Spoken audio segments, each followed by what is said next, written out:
Hi friends, welcome back. तो अभी हम देख रहे हैं Bengaluru city, silicon valley of India, Karnataka. चलो वीडियो शुरू करते हैं। वीडियो शुरू करने से पहले अगर आप चैनल पर नए हो और आपने अभी तक सब्सक्राइब नहीं किया तो जल्दी से पहले सब्सक्राइब के बटन और बेल आइकन को क्लिक कर लो ताकि आपको हमारे सारे न्यू वीडियोस के नोटिफिकेशन मिल जाएं जैसे हम अपलोड करें। अगर आपको वीडियो पसंद आता है प्लीज लाइक एंड शेयर। चलिए शुरू करते हैं।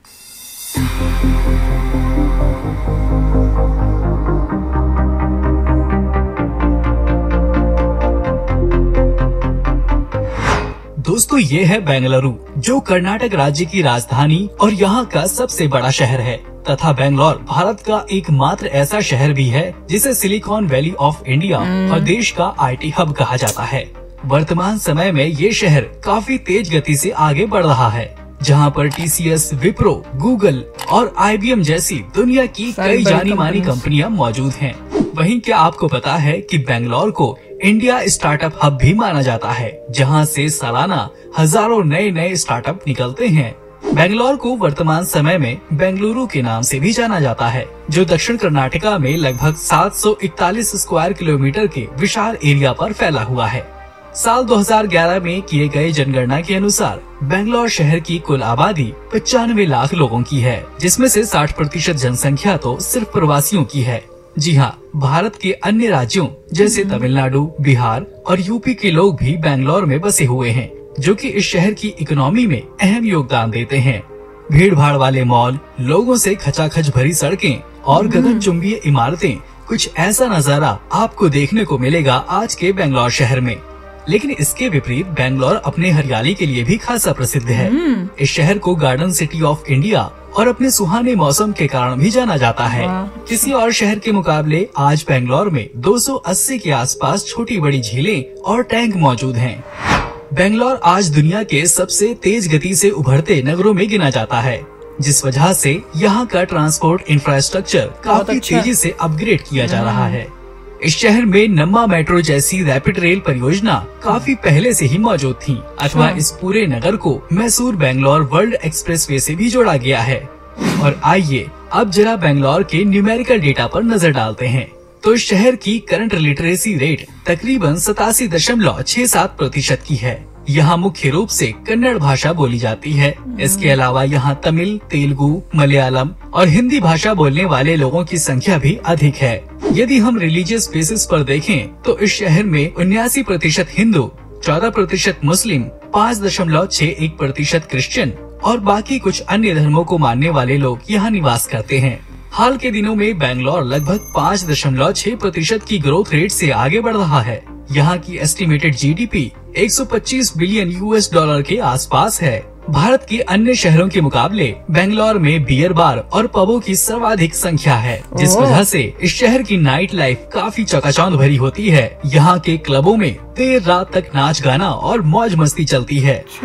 यदि हम यहाँ के यातायात सुविधाओं पर नजर डालें तो ये शहर देश के अन्य हिस्सों से सड़क, हवाई मार्ग और रेल मार्ग के द्वारा अच्छी कनेक्टिविटी रखता है। बेंगलुरु का मुख्य railway station Bengaluru city central station है। इसके अलावा यहाँ छोटे बड़े कुल 6 और रेलवे स्टेशन भी हैं। यहाँ से बेंगलुरु राजधानी एक्सप्रेस और यशवंतपुर हावड़ा सहित देश के दूरस्थ हिस्सों तक कई ट्रेनें चलती हैं। वहीं बेंगलोर में एक इंटरनेशनल एयरपोर्ट भी मौजूद है, जो इंडिया के सबसे बिजिएस्ट एयरपोर्ट्स में से एक है। यहाँ आप रोजाना कई राष्ट्रीय और अंतर्राष्ट्रीय उड़ानें ले सकते हैं। और आइए दोस्तों, अब आखिर में जान लेते हैं इस शहर के सुनहरे इतिहास और यहाँ के कुछ फेमस प्लेसेस के बारे में। तो ऐतिहासिक रूप से माना जाता है कि बेंगलोर का इतिहास लगभग 890 ईस्वी पूर्व का है।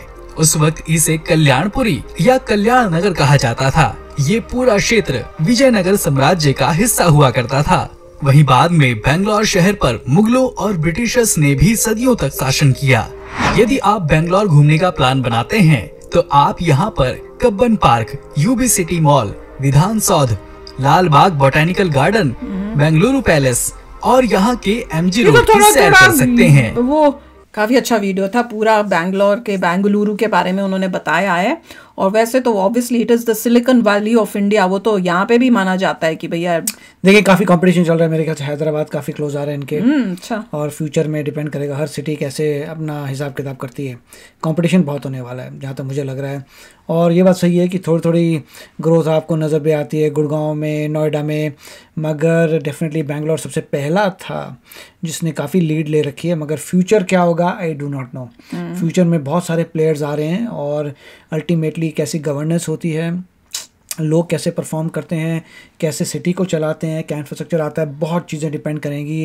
जैसे मैंने अपनी ज़िंदगी में देखा था कि एक समय पे चेन्नई बड़ा हुआ करता था, इन द सेंस के भी बड़ा है, मगर चेन्नई का नाम नहीं आता सिलिकॉन वैली में, राइट। उस तरीके से कुछ कैलकाटा का नाम आता था, कैलकाटा का नाम नहीं आता। तो जो सिटीज़ आप स्टार्टिंग में देखिए तो कौन सी सिटीज़ होती थी आपको नज़र आती थी?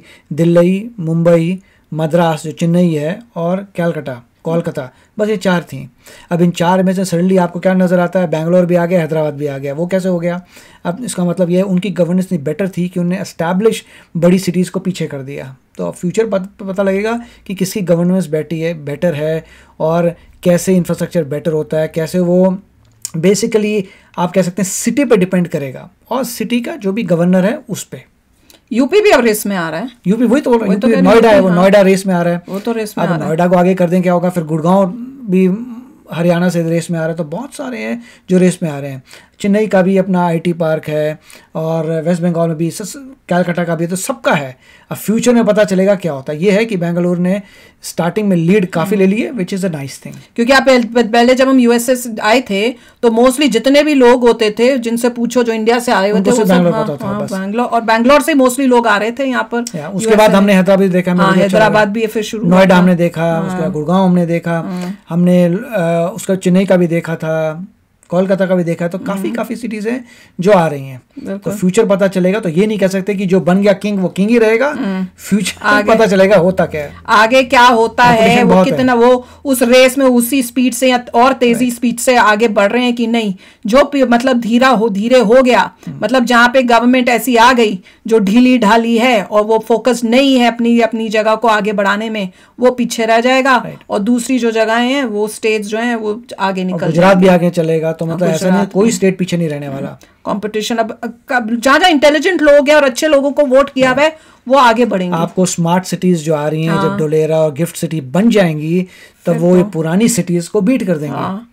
और देख लो यहाँ पे पर ये देखकर पता चला था कि बेंगलुरु जो है बहुत ही डेवलप्ड हुआ है। और जिस तरह से बता रहे हैं कि भैया पब्स भी हैं, क्योंकि यंगस्टर्स सारे जो हैं टेक की जगह बनी हुई है, तो फिर सारे जो यंगस्टर्स हैं वो तो यहीं पे आके रह रहे होंगे। तो उनके हिसाब से अगर किसी भी सिटी में ऐसा होता है कि घर की प्राइसें बहुत तेजी से बढ़ जाती हैं, लोग अफोर्ड नहीं कर पाते, तो सिटी में प्रॉब्लम्स आनी शुरू हो जाएंगी। तो मैं देखो भैया कि कोई भी सिटी, जैसे आपने कभी देखा होगा सिलिकॉन वैली में, जो यूएसए सिलिकॉन वैली में हो रहा है, वहाँ पे इतने होमलेस पीपल क्यों आ रहे हैं? क्योंकि वहाँ पे होम्स की प्राइस इतनी बढ़ गई हैं कि बड़ी प्रॉब्लम आ रही है उस जगह को। अब उसके बदले अब टेक्सास आगे बढ़ रहा है धीरे धीरे। तो मतलब ये है कि लाइफ में बहुत चेंजेस आ रहे हैं, जैसे आपने मैनेज किया है अपनी सिटी को। बिल्कुल, पर बहुत ही अच्छा देख के खुशी होती है कि देख लो कितनी जो इंडिया की सिटीज़ हैं कितनी आगे बढ़ रही हैं और अपने आप को हाईटेक सिटी बना रही हैं। तो चलो यार, शेयर करना अपने थॉट्स। चलते हैं, मिलेंगे नेक्स्ट वीडियो में बहुत ही जल्द। Till then take care and bye bye. तो अगर आप मेरे इस चैनल पे नए हो तो जल्दी से सब्सक्राइब के बटन को हिट करो और बेल आइकन को क्लिक करो, ताकि आपको मेरा जब नया वीडियो मैं लगाऊं आपको उसके बारे में जल्दी से पता चल जाए।